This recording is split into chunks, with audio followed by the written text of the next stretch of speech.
નમસ્કાર, આપ જોઈ રહ્યા છો નેશન પ્લસ ન્યૂઝ. હું છું આપની સાથે હેતલ ભગત. સંખેડા તાલુકાના સારંગપુર ગામમાં આવેલું આંગણવાડીનું નવું નંદઘર જે આજે પણ લોકાર્પણની જાણે રાહ જોઈ રહ્યું છે. સંખેડા તાલુકાના સારંગપુર ગામમાં તૈયાર થયેલું આંગણવાડીનું નવું નંદઘર આજે પણ જાણે લોકાર્પણની રાહ જોતું હોય તેમ લાગી રહ્યું છે. મકાન પર રંગરોગાન, લાઇટ ફિટિંગ સહિતના તમામ કામ પૂર્ણ થયા છે, પરંતુ સામાન્ય કામ અને નંદઘર નામ લખવાનું બાકી હોવાને કારણે છેલ્લા 3 વર્ષથી આ મકાન શરૂ થઈ શક્યું નથી. પરિણામે ગામના નાના બાળકો આજે પણ તેડાઘર બહેનના ઘરે બેસવા મજબૂર બન્યા છે. આ છે સંખેડા તાલુકાના સારંગપુર ગામનું તૈયાર થયેલું આંગણવાડીનું મકાન. સરકાર દ્વારા નંદઘર તરીકે બનાવાયેલા આ મકાનમાં કલરકામ, લાઇટ ફિટિંગ સહિતની તમામ સુવિધાઓ પૂરી કરવામાં આવી છે, પરંતુ સામાન્ય લાગતી એક બાબત એટલે કે નંદઘર નામ લખવાનું કામ ન થવાને કારણે આ મકાનનું લોકાર્પણ થઈ શક્યું નથી તેવું ગામના લોકોનું કહેવું છે. સારંગપુર ગ્રામ પંચાયતમાં રાજપૂત નગીનસિંહ ગેમલસિંહ સરપંચ 3 વર્ષથી બાલવાડી ચાલે છે, પણ 3 વર્ષથી કામ જ અધૂરું. કોઈ કલર બાકી છે, નામ નથી લખાયું, આ બધું.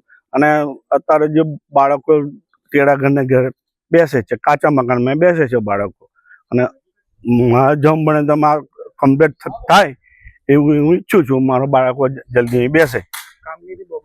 કામગીરી બિલકુલ બોગસ છે. અંદર બસ આ કમ્પ્લીટ થવું જોઈએ મારે.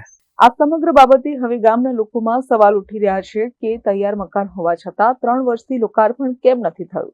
આ બેદરકારી માટે જવાબદાર કોણ? નાના બાળકોના ભવિષ્ય સાથે જોડાયેલા આ પ્રશ્ન પર તંત્રની નિષ્કાળજી ખુલ્લેઆમ સામે આવી રહી છે. વાલીઓ દ્વારા વહેલી તકે નંદઘર શરૂ કરવાની માંગ કરવામાં આવી રહી છે. આંગણવાડી બંધાઈ છે નવી, અને અત્યારે અમે તેરાગરના ઘરે બાળકો બેસાડીએ છીએ, અને મારા 16 બાળકો છે, એટલે અમે તેરાગરના ઘરે બેસાડીએ છીએ.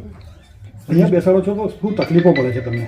અહીં ઘણી તકલીફ પડે છે, કારણ કે અહીં બાળકો વહેલા આવતા નહીં, દૂર પડે છે, અને અમારે હોય તકલીફ પડે છે, કારણ કે અમે હોય ચાર્જમાં છે, અહીં કાર્યકર નહીં, તેરાગર પણ નહીં. એટલે અને જે નવું મકાન બને છે કેટલા સમયથી બને છે? એ ખાસા 3-1 વર્ષ થઈ ગયા. આ બાબતે તાલુકા વિકાસ અધિકારીનું કહેવું છે કે મકાનનું કામ પૂર્ણતાના આરે છે. પેન્ટિંગના, ફિશિંગના લેવલનું કામ બાકી છે. ગ્રામ પંચાયતમાં ઘણા સમય સુધી વહીવટદાર રહ્યા છે, જેને લઈને સપોર્ટ મળ્યો ન હતો. સરપંચની ચૂંટણી થઈ ગઈ છે, અને આ કામ નરેગાનું કામ છે, જે હવે પૂર્ણ કરી દેવામાં આવશે. નંદઘર જે આપણે જે આંગણવાડીને મકાન બનાવેલું છે, એ મકાન લગભગ પૂર્ણતાના આરે જ છે, અને ત્યાં એક લાસ્ટ પેઇન્ટિંગનું ફિનિશિંગનું લેવલ જ બાકી છે, જે લગભગ અઠવાડિયાની અંદર પૂરું કરી દેવામાં આવશે. અને ત્યારબાદ આ આંગણવાડીના જે બાળકો છે એને નિયમ પ્રમાણે આપણે આંગણવાડી ઘરમાં શિફ્ટ આપણે કરી દઈશું. આમાં જે તે વખતે લગભગ 2-2.5 વર્ષ સુધી જે વહીવટદારો રહ્યા એના કારણે જે ગામમાંથી જે પૂરતો સપોર્ટ જે મળવો જોઈએ એ મળી શક્યો ન હતો, જેના કારણે હવે સરપંચોની ચૂંટણી થઈ ગઈ છે, અને સરપંચ મારફતે જ નરેગામાં આ કામગીરી થાય છે. એટલે હવે એને કામગીરી ટૂંક સમયમાં પૂર્ણ કરીને આપણે આગળ વધારીશું અને તાત્કાલિક લોકાર્પણ કરાવીશું. એને આપણે ટૂંક સમયમાં નંદઘરને અને જે બી કંઈ નાનું મોટું રિપેરિંગ કરવાનું થતું હોય એ આપણે તમામ કરાવીને ટૂંક સમયમાં લોકાર્પણનો કાર્યક્રમ કરાવીશું. સંપૂર્ણ રીતે કહી શકાય તેવી રીતે આંગણવાડીનું મકાન તૈયાર છે, તમામ સુવિધાથી સંપન્ન છે, છતાં સામાન્ય કહી શકાય તેમ નંદઘર લખવાનું બાકી હોવાને લઈને છેલ્લા 3 વર્ષથી આ મકાન બંધ હાલતમાં છે. મકાન ઉપર તાળા લટકી રહ્યા છે. આ સ્થિતિ અધિકારીઓની બેદરકારી તરફ ઇશારો કરી રહી છે, અને બાળકોની તેડાઘર બહેનના ઘરે બેસવું પડે છે.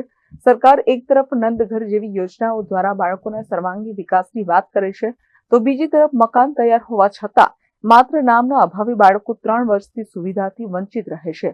હવે જોવાનું રહ્યું કે વાલીઓ અને ગામ લોકોની માંગ બાદ તંત્ર જાગે છે કે પછી નંદઘરનું આ મકાન હજુ વધુ સમય સુધી લોકાર્પણની રાહ જોતું રહેશે. Rehan Patel, Nation Plus News, Chhota Udepur. સમાચારોના સતત અપડેટ મેળવવા માટે અમારી નેશન પ્લસ ન્યૂઝની યુટ્યુબ ચેનલને સબસ્ક્રાઇબ કરો, બેલ આઇકન દબાવો અને જોડાયેલા રહો ફેસબુક, ઇન્સ્ટાગ્રામ અને ટ્વિટર પર.